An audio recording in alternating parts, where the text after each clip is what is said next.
Hustisya ang hiling ng isang pamilya matapos mamatay ang isa sa dalawa nilang aso na nilason mano sa General Trias, Cavite. Ayon kay Youth Cooper Early Joy Asistores Colada, April 13 nang makita ng kanyang mga pamangkin ang mga aspi na sina Boboy at Prince na nanginginig at nagsusuka. Pumanaw si Boboy habang nabuhay si Prince matapos itong iluwa ang kinain na kulay asul na pinaniniwala ang lason. Patay sa CCTV na nakuha nila, kapitbahay umano nila ang nanlason sa mga aso. Isang araw kasi bago nito, sinugod daw sila ng kapitbahay na nagrereklamong tinahulan daw ni Prince.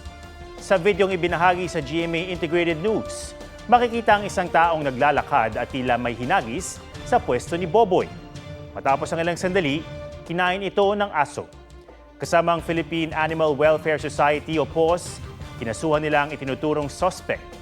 Sinusubukan ng GMA Integrated News na puntahan ang bahay ng suspect pero sarado ang bahay.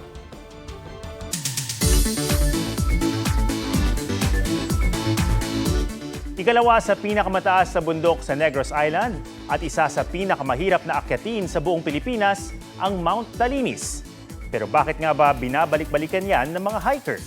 G-Tay dyan sa report ni Mark Salazar. Horns of Negros. Sa mga salitang yan, kilala rin ang isa pang aktibong bulkan sa Negros Oriental, ang Mount Talinis. Ganday walang bintis, sa luntian itong bihis. Kahit pa aktibong bulkan, maraming mountaineers ang lagi itong binabalikan. Hindi lang kasi basta tuktok ang habol nilang makita rito. Just this year, it was my 5th time climbing there. Itong bundok na to is an all-in-one package. May dalawang high-altitude crater lakes, ang Lake na Ilig, ang camping site ng mga mountaineer.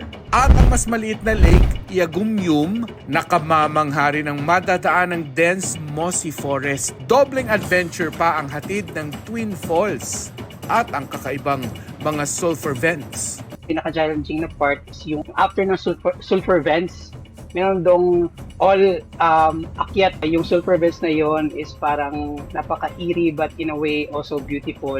Mark Salazar, nagbabalita para sa GMA Integrated News.